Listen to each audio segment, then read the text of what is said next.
Welcome back, everybody. On our book review feature this morning, we are speaking to author of Nuts and Bolts, Strengthening Africa's Innovation and Entrepreneurship Ecosystem, McLean Sibanda. In this book, he shares various stories about real people and companies who are making a difference in the innovation and entrepreneurship landscape on the continent, and speak to us more about a mix of global experiences and entrepreneurship narratives in the book. Dr. McLean Sibanda joins me now via Zoom. Dr. Sibanda, very good morning to you. Thanks for joining us. Welcome to Morning Live. Yeah, good morning, and thank you very much for having me, and good morning to your listeners as well. Speak to us about why you decided to write this book and what's the significance behind the title Nuts and Bolts. Yeah, so one of the things that I realized in my journey going around the continent, teaching about innovation, intellectual property, and entrepreneurship is that we don't tell enough of our own stories as Africans. And these are good stories of innovation, success, but also challenges, and also how do we put together enabling support systems to support entrepreneurs. And so having spent 7.5 years as the CEO of the Innovation Hub, I believe that there was a good story to tell, which was the story of the repositioning of the Innovation Hub, the story of success of many entrepreneurs that were successfully supported by the Innovation Hub, the story of the programs that were innovated by the Innovation Hub at the time. And the whole title around Nuts and Bolts is the fact that innovation is about trial and error. It's about taking an idea and creating value. And therefore, as support systems, one needs to be able to tighten where things are well. Okay. But where things need to be redone, you need to take off the bolts, the nuts from the bolts, and really, and find the right fit of that nut with another bolt. This book has been described as a book about hope and inspiration. Speak to us about what this hope is, Dr. Sibanda, and why it's most needed now. So the hope is, if one looks at Africa, the demographics, Africa is the most youthful continent around the world. Blessed with young people, but also Africa is challenged in terms of unemployment, poverty, and inequality. And when we look back in the last 10, 15 years, we also realize that Africa has a potential to leapfrog other parts of the world. It has been able to successfully adopt digital technologies, mobile telephony. There is a generation that has never seen or used a fixed landline. And so the book is really about hope, and the hope is that innovation is the answer and not aid.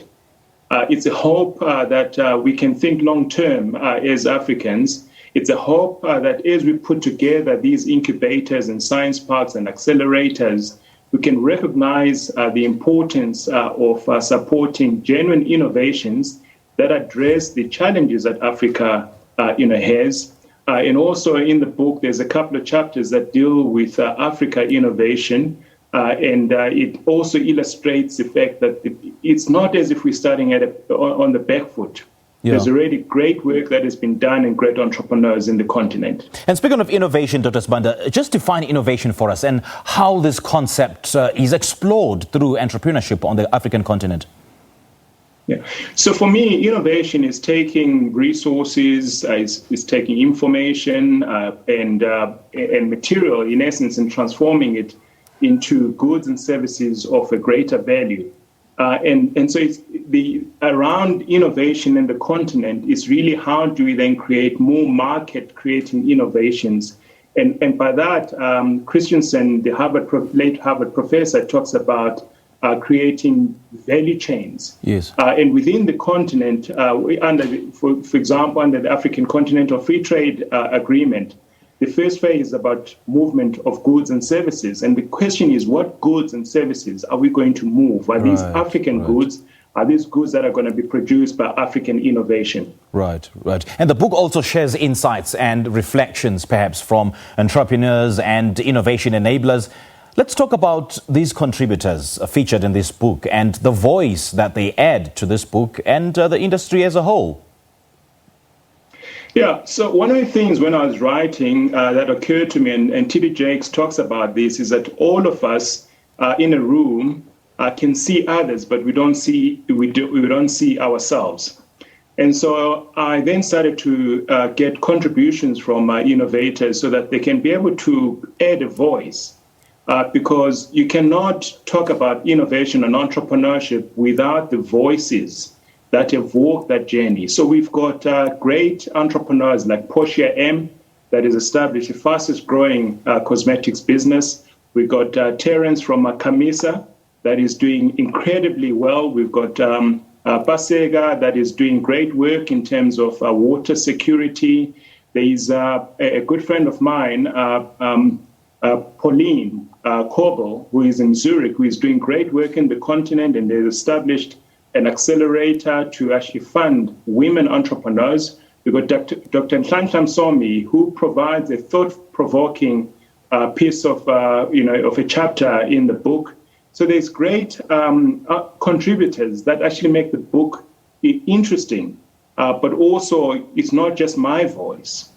It's the voices of people that have got practical experience and expertise to share with the readers.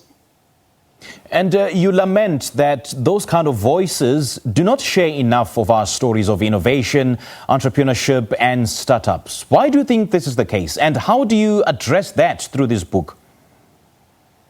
So one of the things that we realize is that, quite often the battle of an entrepreneur is a real battle, because these are people that have a dream, but go out in the hope that there'll be other people that will support them. And when they succeed, most of them are very humble. And so that humility at times contributes to them not telling the story. Because if one looks at the story that is told of Portia M in the book, it's an incredible story how an electrical engineer suddenly becomes a cosmetics magnate. So I think we need to be able to find mechanisms through media, mainstream media, as well as through books to be able to tell these stories, because it's the stories that inspire other entrepreneurs as the entrepreneurs battle through their journey. And when they read how other people have had a dream and a vision and were able to make it materialize, they get inspired. Okay, Dr. Sibanda, great chatting to you. Thank you so much, and all the best in this book. Thank you very much. All right, that's Dr. McLean Sibanda, and he's been speaking to us about his debut book titled Nuts and Bolts, Strengthening Africa's Innovation and Entrepreneurship Ecosystem.